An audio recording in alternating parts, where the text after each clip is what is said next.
Road Breeze. Alive and Free. Yes, sir. Alive and Free TV presents OG A.K. Government name, Andre Wilson, man. Yes, sir. From San Diego, California. And today we just gonna chop up game. Yes, sir. We're gonna start off with where you from? How old are you? Let's start with that. Okay, so I'm from the southernmost city on the West Coast, San Diego, California. And I migrated to the southeasternmost city of the Texas coastline, Galveston, Texas. And how old are you? I'm 47 years old, half 100, baby, half 100. 47? Excuse me, I'm 49 years old, half 100, man, almost 50. Oh, okay. And you was incarcerated, correct? Yes, sir. You consider yourself to be one that was raised by the state? Raised by the state. When you hear that term, you know, what comes to mind? When I hear raised by the state, what comes to mind is the youngsters that spent the majority of their life behind bars at the tender ages of juvenile to most of their 20s and 30s. That's what I mean by raised by the state. That's what comes to my mind. Okay. How long were you incarcerated? I was incarcerated 20 consecutive calendar years. From the year 2000, from the year of 1994 to the year 2014. And how old were you when you first got incarcerated? Well, for this case right here, I was incarcerated. I just turned 16, and I was incarcerated for it as a juvenile. Mm-hmm. But I didn't get my time till I was 19, which was in 1994 is when I was sentenced to do the time for the crime that I committed when I was a juvenile. And if you don't mind talking about it, what were you incarcerated for? Well, my situation was more of a domestic matter, dealing with it was a situation with my mother's boyfriend when I was a youngster, man. We had a dispute, you know, dealing with some street matters and whatnot, and I ended up shooting just out of having built up rage from being a troubled youth, dealing with all the peer pressures of becoming an adult, and in the middle of the crack epidemic, the strong gravitational pull that the streets had, the love, the anger, all that mixed in one caused me to act out and commit the crime.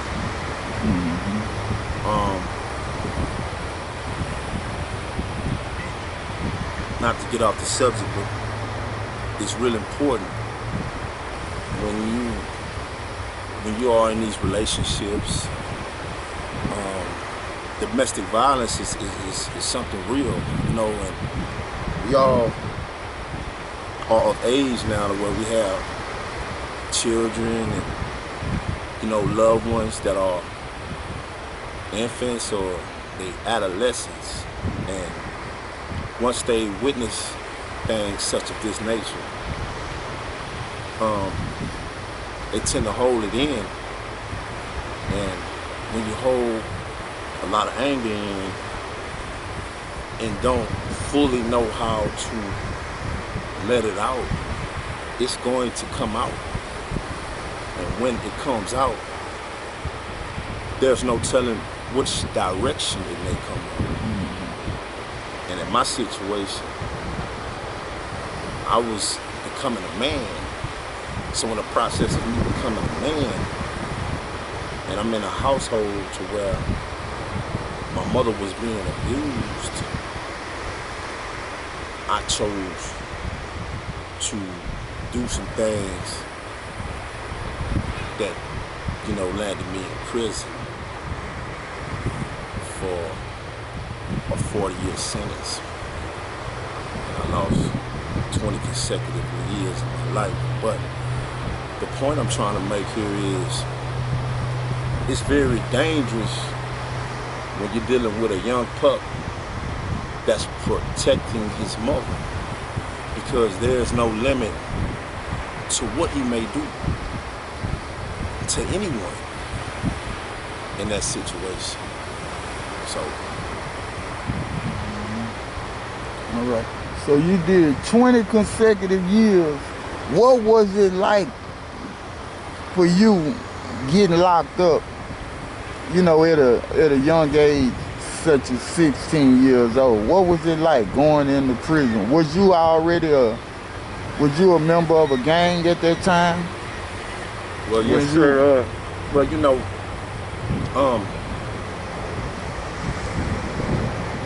as far as the streets life go, you know, me being from Cali and coming to Texas, what was going on here at the time is we had a lot of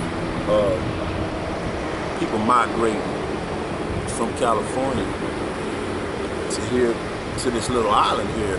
And you know, I know a lot of people don't know about it because it's not like a big city like Houston or Dallas or San Antonio or Fort Worth, but you had a lot of my people migrate this way in the late 80s, mid 80s, early 90s, and with that came the street factions of the street families dealing with, just known as the Damus and the Kiways, you know. And at a young age, I was like 15 years old, man, and I started my own familia out here with permission from my people back west, man. And so what was happening here is people were choosing which sides that they was going to affiliate and associate with. You know, so we was teenagers, like 13, 14, and 15 years old. And you know, we was getting it popping out here, you know.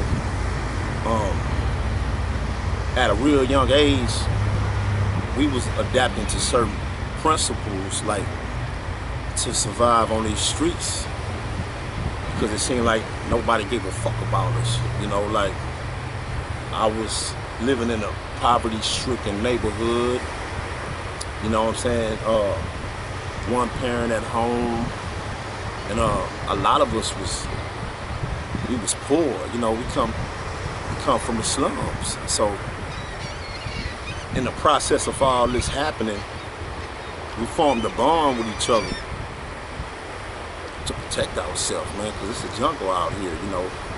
And from those principles that was passed down to me, I gave it to my people, man. And you know, we did our thing, man. as far as the Damus go here in Galveston, Texas, man, we're cut out in cloth. You know what I'm saying? As far as our people go, you know. So yeah, I would say at a young age I was introduced to it. So what was that like for you going into prison? I mean, once you got incarcerated and you was already a gang member or whatever, what was it like for you?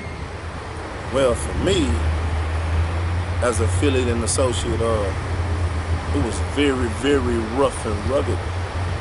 Because in my time, in my era, we didn't have a lot of Damus and keyways. And you didn't have a lot of Damus in the penal system in TDC. You know what I'm saying? You had a lot of more Crips. So, me personally speaking, it wasn't easy. You know what I'm saying? Because it was like 100 to 4, 100 to 5, maybe, in the mid-90s. You know, it wasn't too many of us. So, I mean, shit, man. Anybody that was in TDC at the time, they know what I'm talking about, man. You had to be a real G. You know, you had to hold your head. You had to hold your head up, stick your chest out, and you had to, you know, rep what you is, man. So, I seen a lot of things, man. I seen people get stabbed. I seen people get jumped on.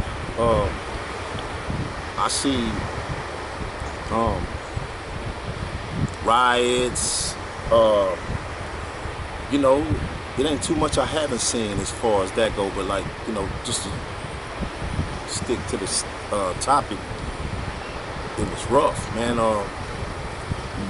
You know, you had to be about that. You know, ain't no ifs, ands, or buts. Wasn't no turning nothing down. It may be a situation where I pull up on a unit and it's just me with 30 of the oppositions on one wing. So, and you know, to me it made me want to go harder, man, because it made me want to show out. Like, hey, you know, I don't know if y'all know or if y'all ever heard of it, or if y'all ever seen it, but this is a real one live in the flesh, you know. So, that's it. How many units were you on? Where you start off at? Lord have mercy, man. I started off, I hit the chain, man, in 1995. They had something called diagnostics back then. It was in Huntsville. So from diagnostics, I went to the Clemens unit in Brazoria County. That was my first unit. Burning Hill. Burning Hill, man. It got 4 rows, man. A story comes with that. If anybody was over there and they know me, they know what I'm talking about, and I'll get to that later. So from that unit, I went to Terrell, which is in Beeville, Texas, man. Down south, kind of close to Mexico, you know. What Terrell? Not the Terrell, the one in Beeville.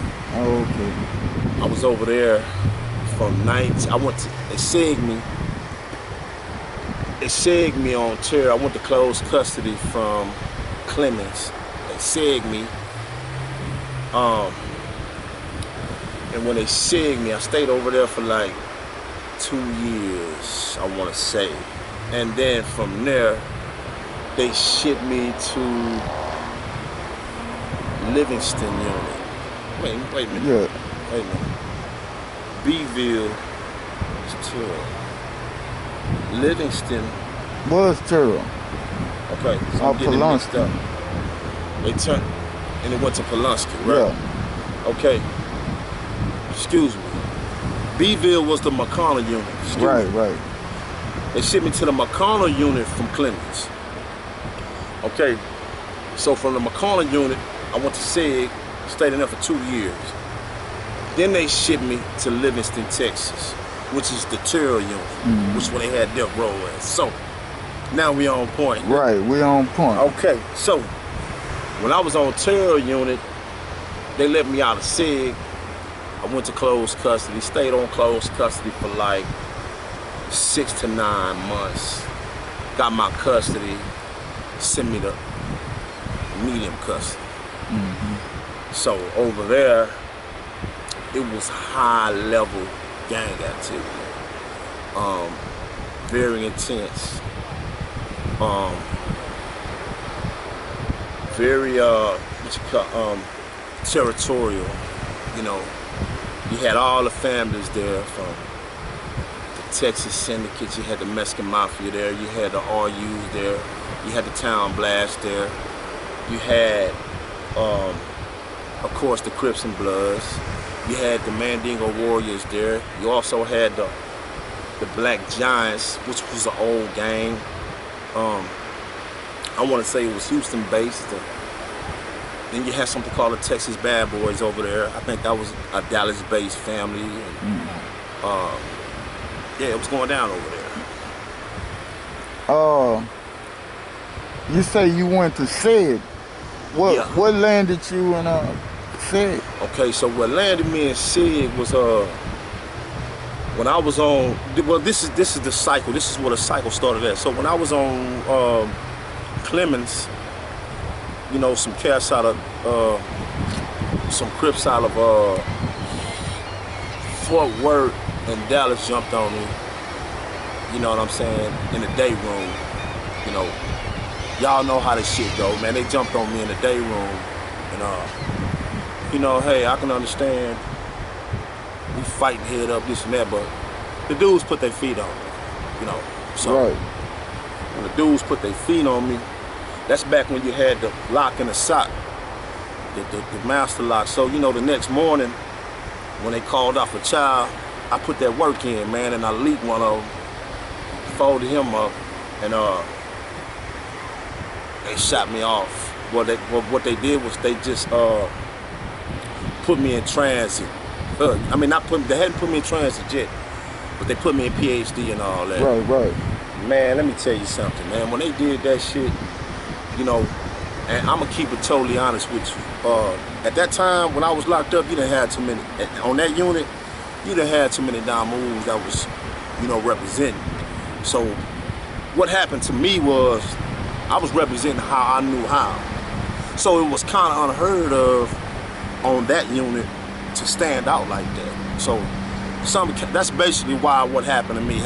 But anyway, they ended up shipping me because of the fighting with a weapon case, and they sent me to Terror.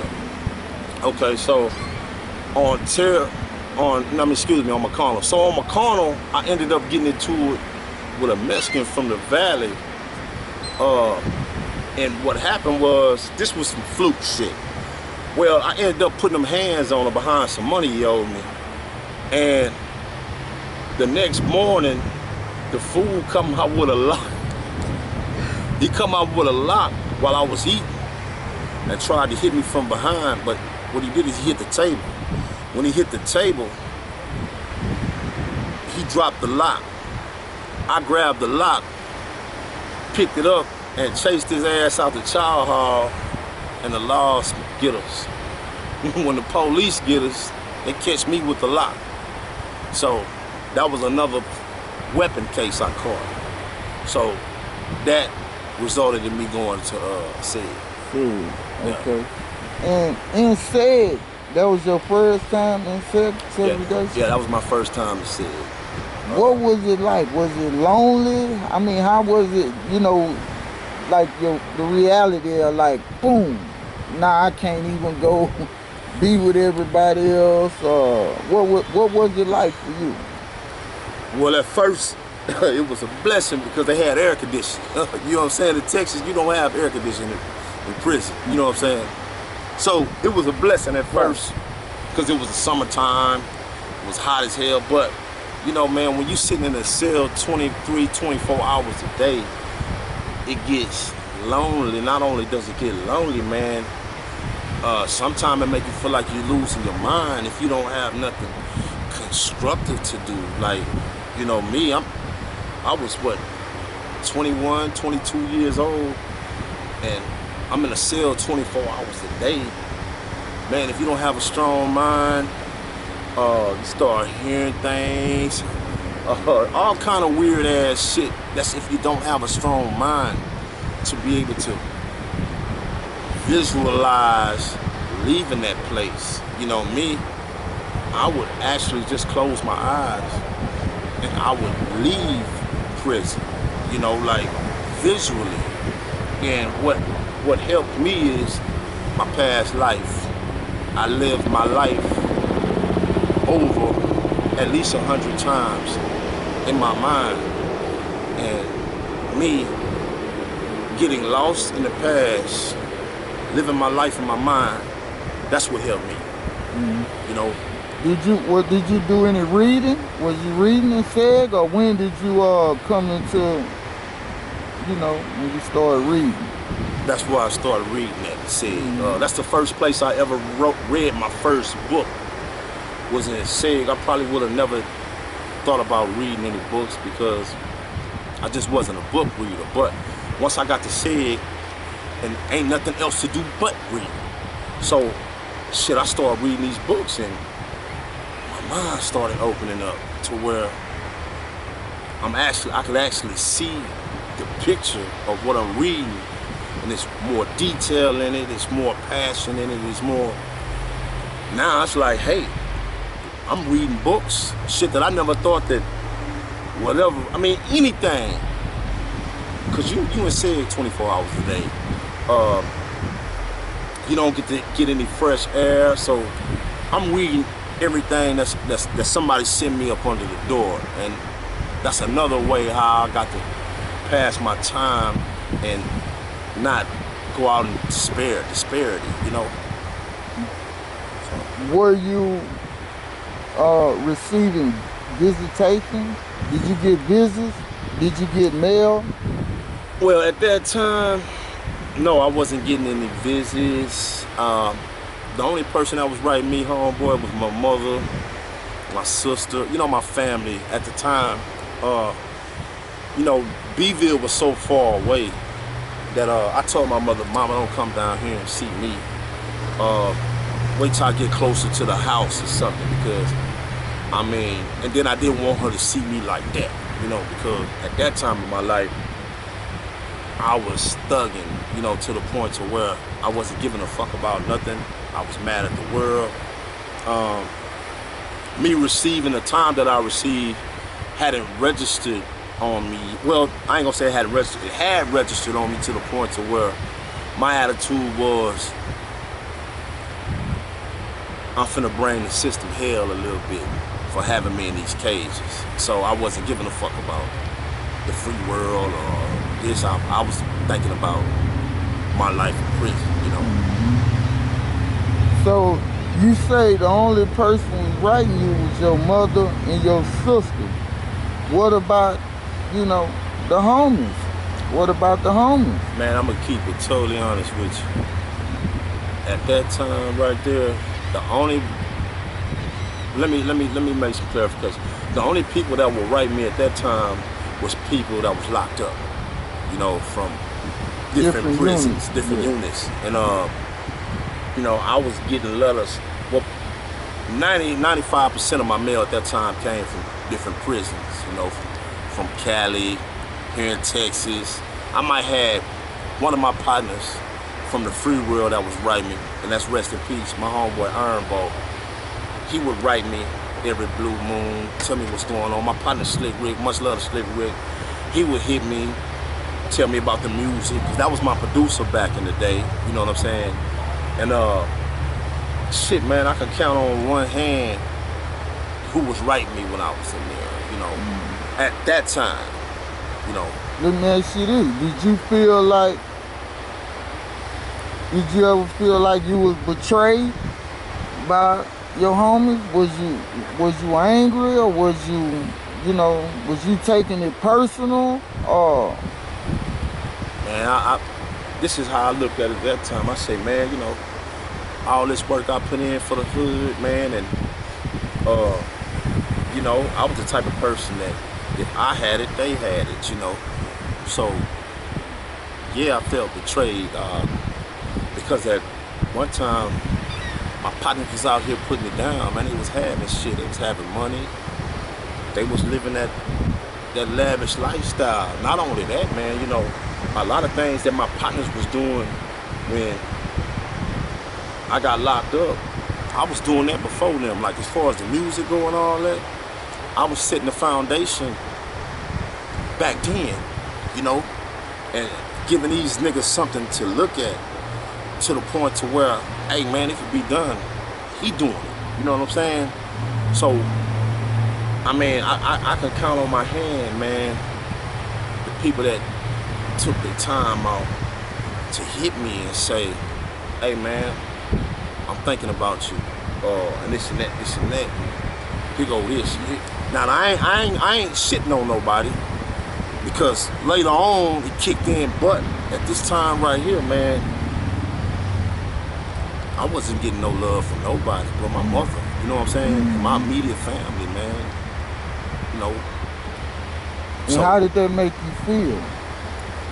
Man, it made me feel angry. It made me feel bitter. It added to the turmoil that I had held inside of me from what I was to face, given all this time. So it made me feel like, man, what the fuck is this shit about? You know, like, it's supposed to be love, man. You know, I took the vow like everybody else took the vow. The way you niggas at, you know what I'm saying? Like, cause it was just me. You know, I didn't have nobody to rely on, like I say, but my mother, bro. And, you know, it was some dark days in there. I had to figure it out myself, off of instinct, man. You know, so yeah, I feel, but also, recollecting all that I just said, shit, man, when the OGs gave it to me, it's like they was grooming me for this shit. You know, like, cause they would say little shit to me like, nigga, you going to jail. You know what I'm saying? Man, I'm not trying to hear that shit. But see the streets and my upcoming was, I was getting groomed on the streets with the street warfare, man. Like, you know, like the scale that the street warfare was on was getting me ready for this shit.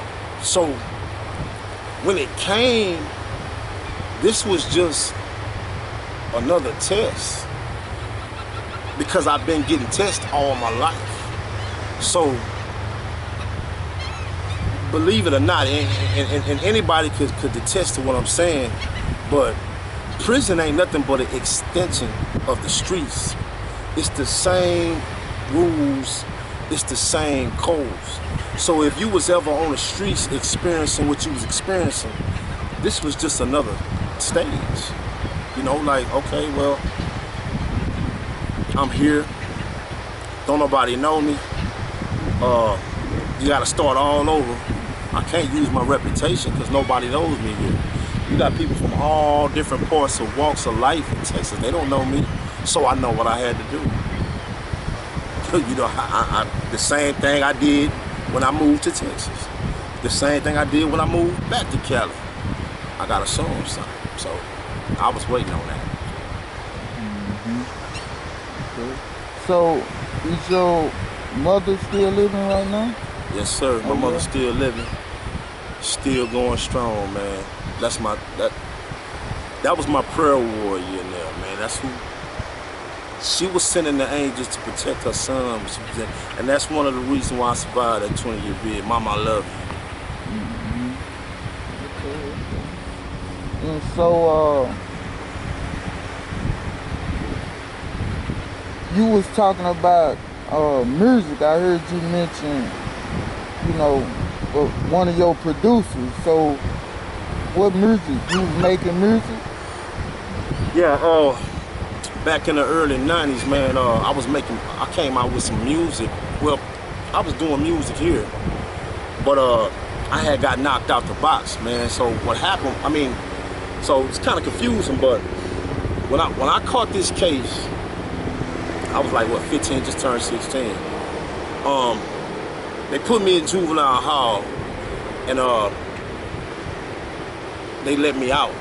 When they let me out, they told me, just go back to California, man, until we decide what we're gonna do on your case. So, cool, you know, let me out, cool. So, when I shot back to San Diego, I had got hooked up. I moved back to my old neighborhood, so it wasn't just a hell of a struggle. You know, it's not like you're moving somewhere that you don't know nobody. Shit changed and this and that, but when I started fucking back with my old crew, I started fucking with the music, man. You know, and I ran into a producer named Slick Rick, and shit, it started going on, man. And I started putting out little music around the city, and shit, I damn near got a contract. I damn near got a record. Well, I did get a recording contract from I don't know if y'all ever heard of the Conscious Daughters, but they had a record label back in the Bay, back in the early 90s, and they reached out to my producer Slick Rick, and they wanted to sign me a deal, but I ended up getting this time in Texas, and that kind of fucked me out of my deal. But I'm gonna get back to that later, you know. But yeah, I was fucking with the music real tough, and from 92 to 94 in San Diego, Cali, man. Yeah. Okay, so when you got incarcerated, did you ever pursue it? Did you still, like, you know, write raps? Did you write any raps while you was locked up? Yeah, so when I got locked up, man, this is what happened to me. So when I got locked up, man, I let the shit die in me, man, for a minute, you know, until I got to Darrington. When I got to Darrington unit, one of my older homeboys, Fletcher, he was over there with my big bro Maceo, and they said, hey, I want to introduce you to somebody. So he introduced me to this dude named Shabazz. And he said, hey, look, I want you to check him out.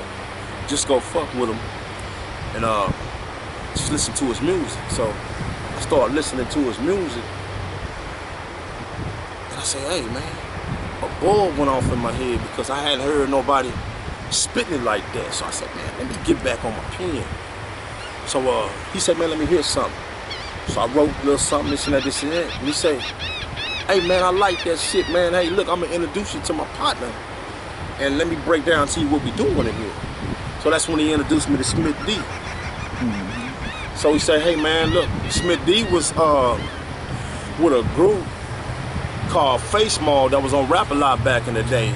Yeah, Scarface. Yeah. With Scarface, and they had brought me in their fold, and we started writing music in prison, you know, and doing talent shows, and you know, that kind of gave me my spark back, because the shit I was hearing on the radio, it didn't inspire me. You know, I was like, man, but when I heard that little quartet, it was me, boy Smith D, the boy Shabazz, and my partner Psycho out of Fort Worth.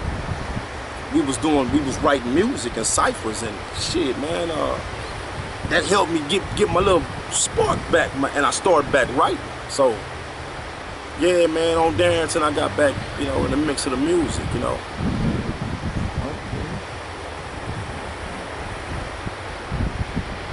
So, when did you get out?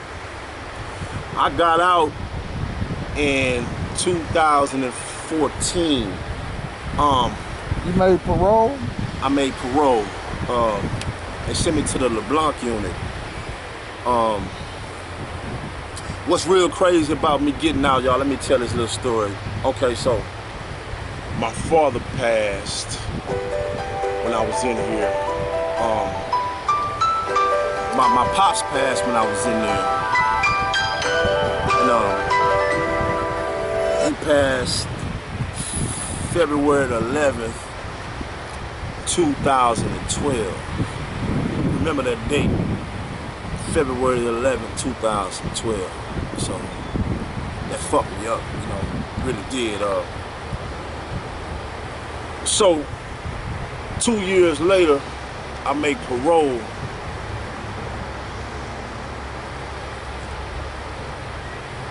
On February the 11th, 2014.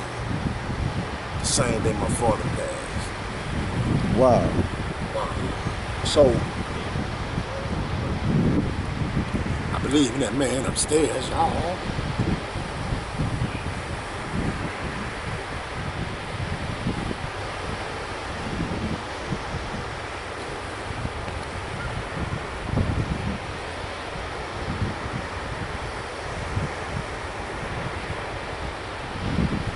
It could have been any day. It could have been any day, man. But it was the same day my daddy passed, man. I lost my father, man. And my daddy used to always tell me, it's a beginning, it's a middle, and it's an end, man.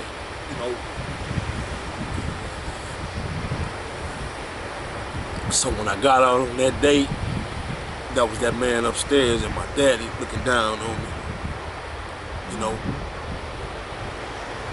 It was truly a blessing, man. But I mean, it could have been any day in the world, man.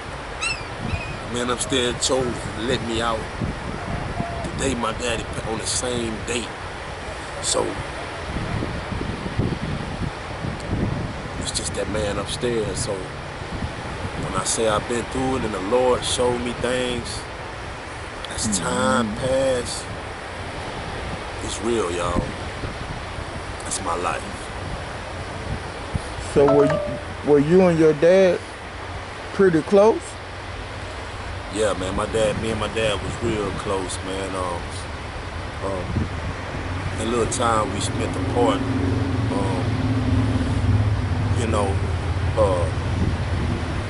brought us together even closer because, at once upon a time, it was just me and my pops. We stayed together while my mother and my sister and my brother was down here. Me and my pops was in Cali by ourselves, staying by ourselves. And, between that time, me and my dad, we had a lot of catching up to do. But, like I say, man, the Lord worked in mysterious ways. Nobody knows what tomorrow holds. And I didn't know that I was gonna get all this time and my dad die in prison. I mean, and my pops passed while I'm in prison, but the little time, the 3.5, 4 years we spent together by ourselves, man, we got closer as men, not me, little boy, and him, big father. It was more like a brother relationship to where I'm learning him and he's learning me, and we both learning, and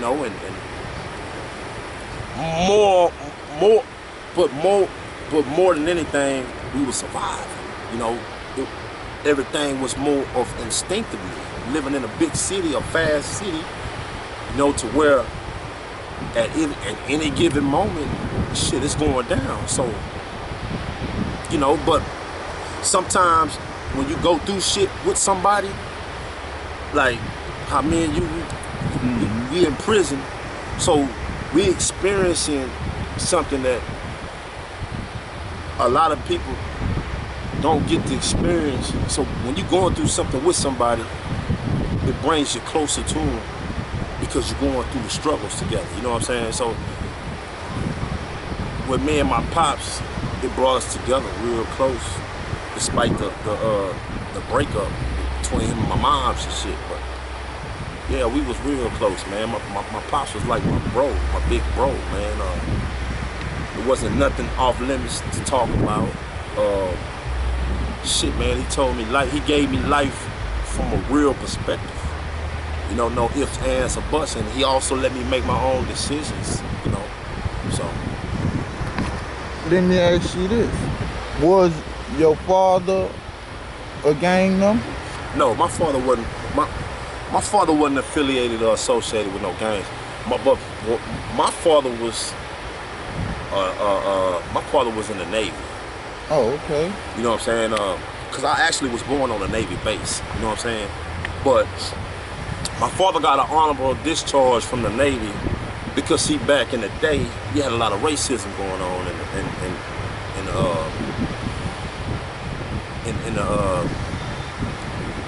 the Navy and shit, dealing with black folks, man. So the story went, my father, sergeant hit my father. So my father hit his ass back. So my father hit his ass back.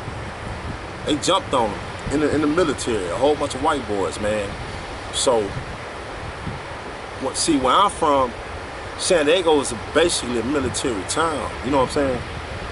And you know, when they jumped on my pops in the military, my pops' homeboys took it to them on the streets.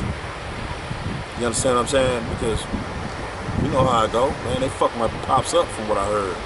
So from that incident, my father got something called an honorable discharge. You know, to squash the bullshit. He got an honorable discharge. You know. So it was after that altercation that he, you know, he made his exit from the military? Yes, sir. Did he ever move to Texas? Well, my dad is from Texas. He just went to the military and had me on the military base. Me and my bro. He had me on, my dad was actually in the military when he had me. You mean when he made you? Now I know what you saying. When he made me, excuse me, yo. He was actually in the military when I was your mother was on the base? Yeah. Oh, okay. My mother stayed on the base. I don't have any memories of that, but she did. You know she did. Okay. Yeah, my birth certificate say that. You know what I'm saying? That's how I knew. You know, but yeah, my pops is a Southern boy, man. So I can just imagine the mentality that my father had, because it was a culture shock. Meaning, like, you know, they from the South, bro. They just integrated schools. You know what I'm saying? So I can imagine man, they ain't taking, you know how they go. You know what I'm saying? So it was a culture shock for both of them, my mother and my father. Right. You know. But so let's fast forward to you out of prison. You done deal with your dad passing away. Now your life, it begins out here in Galveston, Texas. What did you do? Man, well, I've been out for 10 years, man, and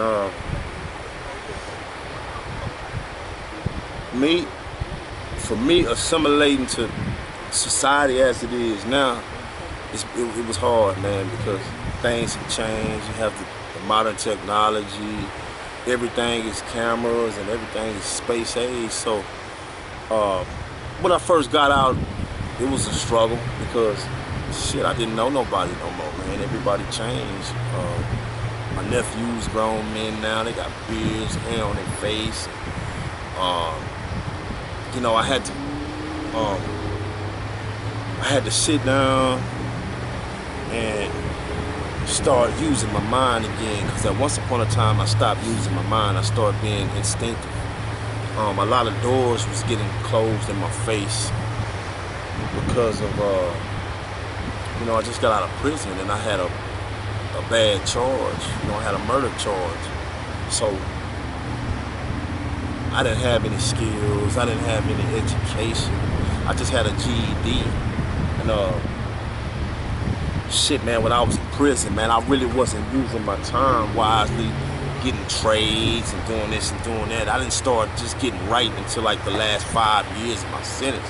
But, so what I did was I applied myself, man. I went to Galveston College and I took HVAC. I took an HVAC vocation. And in the process of me taking a HVAC vocation, I took it further and went and got a degree to where I have something to fall back on, man. So I do HVAC work, and I done had me a job for like 6 years doing hotel work, like maintenance and repairing, maintenance, repair, and, just doing something to keep my time, to keep myself occupied doing something positive and not letting the negative get the best of me. And I be sliding back into temptation, man, so. You have kids? Yes, sir. I have 2 children that I made. I have a 5-year-old and I have a 9-year-old, and I also have 2 beautiful stepchildren as well. So I'm a family man now, y'all. Square nigga life, so yes, sir. I remember you was telling me a story about when you first got out, and you couldn't turn the TV on. Oh yeah, man. I was telling them a story about. Okay, so when I first was released, so much had changed about this world, and I was so far behind that a lot of my loved ones, they was helping me do things, and I started feeling handicapped. Like, hey, wait, let me do it myself. All right, I got it. Right? So I didn't want to ask anybody for any help because I got tired of people helping me because I made me start feeling handicapped. So my mother went to work. When she went to work, I had my cell phone and I had the TV, and the TV cut off. And for the life of me, I didn't know how to cut the TV back on, man. So my phone, I didn't even know how to cut that back on. It was like, it was cut off. I didn't know to hold it down and pop back on. I thought it wasn't charged, so I tried to charge it. It still wouldn't cut on. So now I'm sitting at home in the living room, and when my mama came home, she said, "Baby, why didn't you cut the TV on? And you're not answering the phone. What's wrong? What's going on?" And I'm just sitting there stuck because I didn't know what the fuck to do. And I felt like I was stuck and lost, like in this big old world, man, where everything for the majority of my life was handed to me. So my mama came in there and she said, "Baby, let me show you. Look, this is how you do it." And she came and she comforted me because she seen the look on my face of confusion, like, damn, my baby really don't know. This shit was like space age to me, man. I had to catch time gap. Yes, time gap, man. And yes, sir. So you've been out 10 years. 10 years. And how you enjoy it? Do you come to the beach all the time? Do you come? Man, look, when you hey, listen, I'm gonna tell you some real shit. I tried to escape this beat. Now, when I first got out, I came up and I was like, whoa, shit. Look at this shit, I'm out here. You know what I'm saying? Yeah. But when you was raised on the coastline all your life, you get tired of this beach, y'all. I be trying to, and see, the thing about this place is you can't miss the beach. You gonna see the beach anywhere you go. Whether you go to this side, because I'm surrounded by water. So Yeah, I love the beach. Don't get it twisted, man, but motherfucker get tired of seeing this beach, man. You know what I'm saying? The average person that's not here all the time, oh, they love it, man. Look at this. But me, hey, this beach remind me too much of work, man. You know what I'm saying? And hurricanes and shit. So yeah, I get tired of this beach sometimes, man. But it's lovely though. You say hurricanes. We just recently had a hurricane. Man. What was it like Oh man. here in Galveston with the hurricane? Man, it wasn't nothing but a category 1, but shit, man, it fucked up all the power, man, and I lost my dog, man, from heat exhaustion, man. I had a bully that was like my son, man, and shit, we was what? Damn near 2 weeks without power in a hot ass summertime, man. So that's a no. It wasn't as bad as the usual one. You know, it didn't knock a whole bunch of shit down, none of that. It just fucked up our power, man. But, you know. What? You think you was able to deal with it better because of how you dealt, you know, being in prison? Oh yes, sir. Did that help you deal with it? Yes, sir, man. Shit, man. I'm immune to being able to go to sleep in high temperatures, man, because shit, all we had was a fan, but needed the most. You understand what I'm saying? And we was staying in hot ass brick. You know what I'm saying? Nothing but brick, concrete, steel. Oh, no air conditioning. Oh, we knew how to survive in that place. Believe me, he'll tell you. I know how to wet my body and fan myself until my temperature cooled down and get some sleep. Wake up with heat rashes and all kind of shit. So, yeah, I'm built for that shit. It's just my family, man, my children and shit. How they take it? Oh man, it was rough. I ended up sending them to their grandmother's house because their grandmother had power. You know what I'm saying? And I eventually we had to get a generator, man, to get me some. You know what I'm saying? Yeah. I wish I would have did that before my dog, but I didn't think that he was gonna. I thought he was gonna be able to take it. You know what I'm saying? Right. So, yeah, man. You know, we built for the heat, man. We built for this shit. It's just, you know, my family and shit. But yeah, a lot of people run from the heat, man. I mean, like out here, a lot of people, they don't want to be in nature. You know, they run from nature, you know? yeah. But nature is real healing, you know? It's healing in nature, you know? Yes, sir. You know, we people of the earth, man. You know, that's how, you know, we supposed to sweat and our body soothe those natural minerals. We lubricate. You understand what I'm saying? We shine and we glisten when it's hot, you know? So, yeah, man. Yeah. You told me yesterday that you had visit your sister, someone grave. Yeah. So yesterday, man, you know, my sister passed last year around this time, and it made a year about 3 or 4 days ago, and that was traumatizing, man. We finally got a tombstone. So my niece went over there and she decorated it real good. It's right around the corner from here, man. And, you know, man, I went over there during the nighttime and you know, my niece had the little lights on it set up with her favorite color on there. So right before like we were supposed to do the interview last night, but right before I met up with with Prince Rashid, I went to see my sister Graves site, man, and it was real invigorating. It was real refreshing just to see you know, to see it at nighttime, man. You know, like I had all these good thoughts in my mind, man, like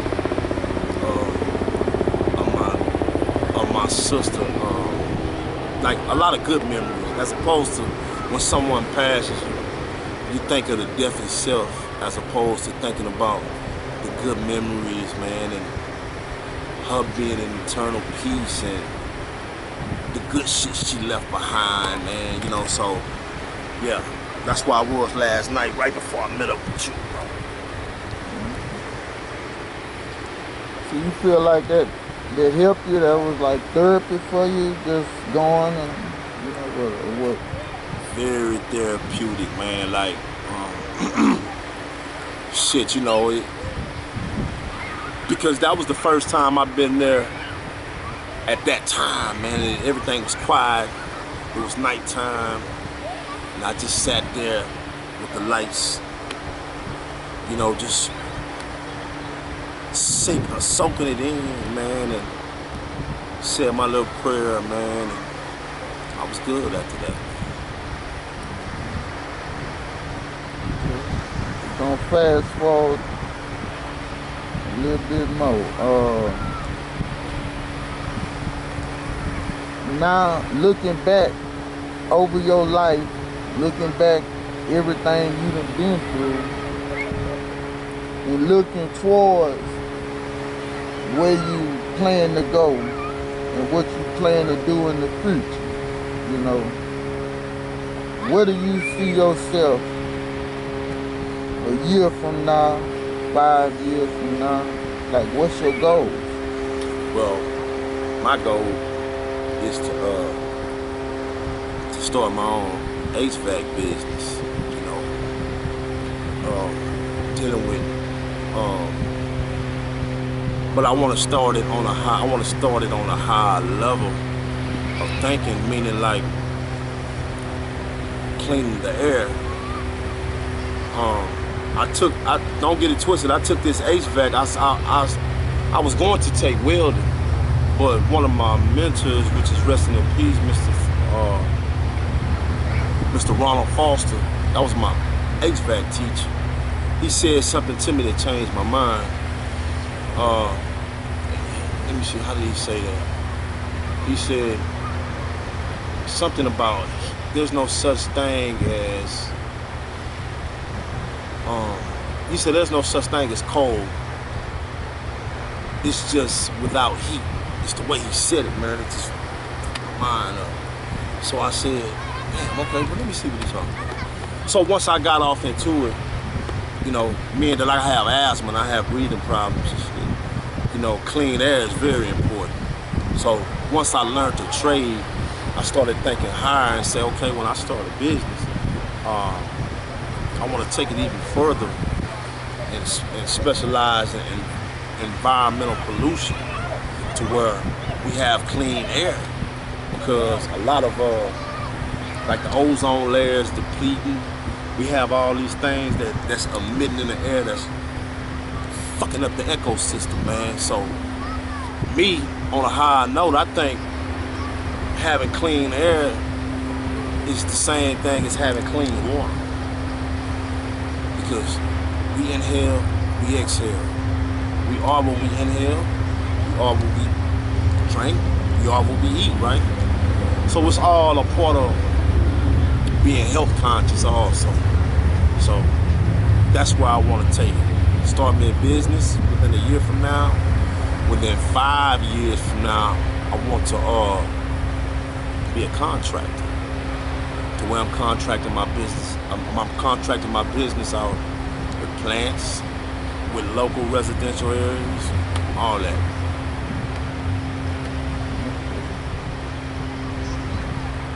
Are you involved in any community activities at this time?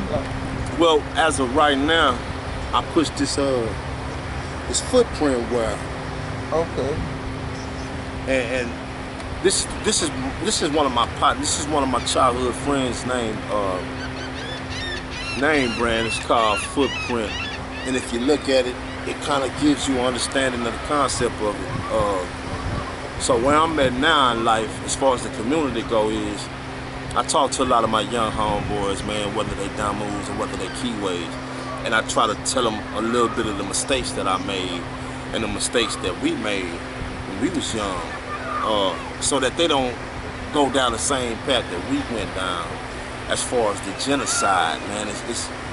It's very imperative that we preach the togetherness of the two tribes because of what happened in the past, man. You know, like, the people that's my age, that's pressing this, we fucked the neighborhood up when we was youngsters, man. We tore this motherfucker up. So what this is an initiative to correct some of our wrongs. You know, like, you're going to see a lot of this and a lot of people from the two tribes pressing peace as opposed to tribalism. You understand what I'm saying? So this is my message, man, to the young Damus and the young Kiwis out there, man.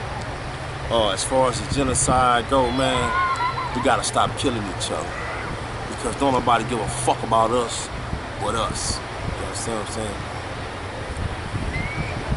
And that's the brand, the footprint. You know.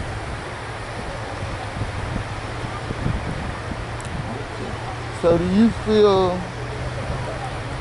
that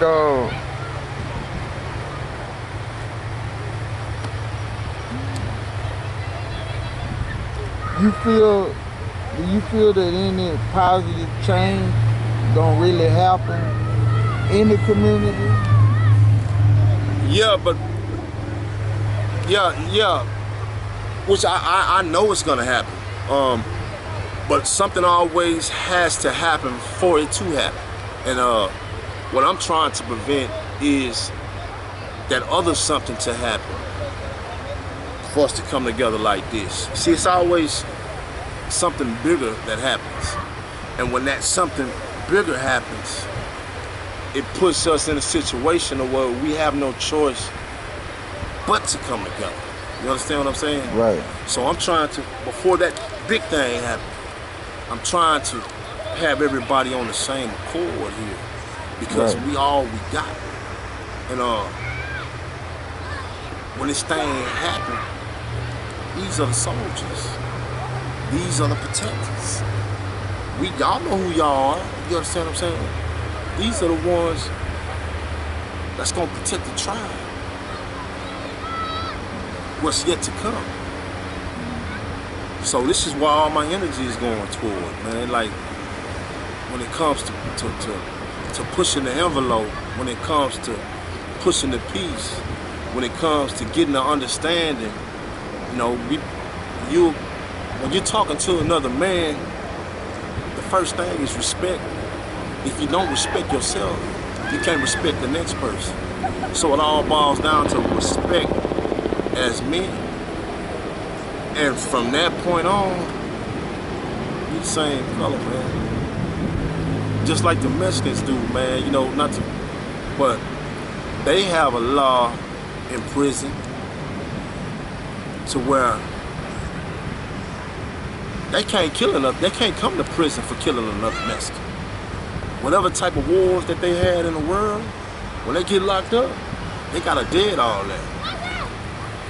That's what we need to do. You understand what I'm saying? Mm-hmm. Because it's too many people against us. Like, and I ain't got to say that it's too many people against us. So somebody gotta be for us. I'm for the struggle, man. You know. So with everything being said, and with all that you talked about, what is your message to the youngsters, to the youth? My message to the youth is, you don't have to go through the shit that I went through to be respected. You don't have to. What I'm trying to do here to the youth is install some different principles on what it is to be this. It ain't about killing this or killing it. It's about showing that love and that unity. It's to each one teach one thing. Meaning, look, when you see your brother down, help him up. You know what I'm saying? I come up, we come up. We have to learn how to help each other. You don't have to. When you have a disagreement, you don't have to go get no gun and shoot nobody. If it has to be a disagreement, we was taught to come with the hands. Come with the hands. So you can live another day to fight. Then you hug it out. That's how real men do it. That's where the real respect lies at, you know. And also, I'm trying to install some different principles in this little thing of ours, to where you gotta educate yourself, man. You know, you don't have to break the law. You don't have to do all that shit. It's a big ass world out here, man. You know, find out what you like to do. And there's ways to get funded to do what you like to do. You know, find you a trade. Go to law school. You can do all that and then some, because the resources are out here. And it's people like me and Prince Rashid and others to show you how to get it. You understand what I'm saying? It's a big old world out here, man. Don't keep your mind constricted to the hood, to poverty, to the negative energies. Tap in to the positive energy. You know what I'm saying? Let your mind roam more freely than just the neighborhood, man. It's a big old world out here. You know what I'm saying? Whatever it is, you don't have to sell drugs, you don't have to rob, you don't gotta do none of that shit, man. You know, let's raise the status quo a little bit for this dang ours, man. And lead by example. That's my message. You know? Okay. What message do you have for your fellow peers, you know, that come from where you come from, of your age, of our age, you know? Because sometimes we gotta remind each other, you know? We gotta bring each other back to remembrance. Okay, the message I have for my fellow peers, and I'm talking to myself too. Anytime you find yourself getting into a situation out here, always reflect back to prison when you couldn't go nowhere. You had to stay right there, and you had to face whatever problem right there, man. You know, in that place we had to be around this bullshit. We had to be around people that we didn't like. We had to be around bullshit. So out here, you don't have to be around that shit. You know what I'm saying? It's a big old ass free world out here. What you can do is say, cool. And you can get the fuck away from anything that's bothering you, to the point to where you start thinking about doing some shit to land you back in there. It's a big old free world, man. Exercise your right to leave. If you have any insecurities about feeling less than a man because you chose to leave a situation, then you need to reevaluate yourself as a man, homie, because ain't nothing or nobody worth my freedom unless it's my children or my loved ones or my mother or something. But to the peers, man, the ones that are just getting out, that did a long time in there and used to everything being the same, out here, man, everything is different. And you gotta take it one day at a time. You can't rush and get out here and try to catch up with your peers that's got houses, got businesses, got beautiful families. All that'll come with time. Not to get off the subject, but when I first got out, I did some things that I ain't had no business doing, and I ended up back in the jail. You understand what I'm saying? Because I was trying to move too fast. And I stopped thinking. I started going off of instinct. And that's one of the things that when you did a lot of time and you get out here, you have to always remember where your power lies. Your power always lies in the mind. That's something that we learned in there. We learned to think. We learned mind over matter. Okay, when you get out here, it's the same thing. The same program you used in there. You had a job. From this time to this time you worked. From this time to this time you worked out. From this time to this time you read and you wrote your letters. From this time to this time you went to sleep. It's the same thing out here. You got to have you a schedule. If not, you fuck around and get into some shit. Take it from me. So keep your program. Keep the same program you had in there, man. Because it's way more shit to get into out here. And it's real easy to go back in that place, man. Real talk. All right. We're gonna wrap this thing up and wrap this interview up. And I appreciate you, you know. And yes, sir. And I hope the things that you said that, you know, people able to hear and take heed, you know. Yes, sir. And I look forward to seeing you succeed, you know, yes, in sir. life, succeed going forward, reaching for your goals and not giving up, continuing to believe in yourself, knowing that you are capable and able, you know. Yeah. And failure is not an option. Failure is not an option. Success is ours. Yes, sir. You know. And with that being said, we're gonna close on that note. Raised by the state, alive and free, 2024. Yes, Prince Rashid. Sir A.K, man. Yes, sir. We out. We out.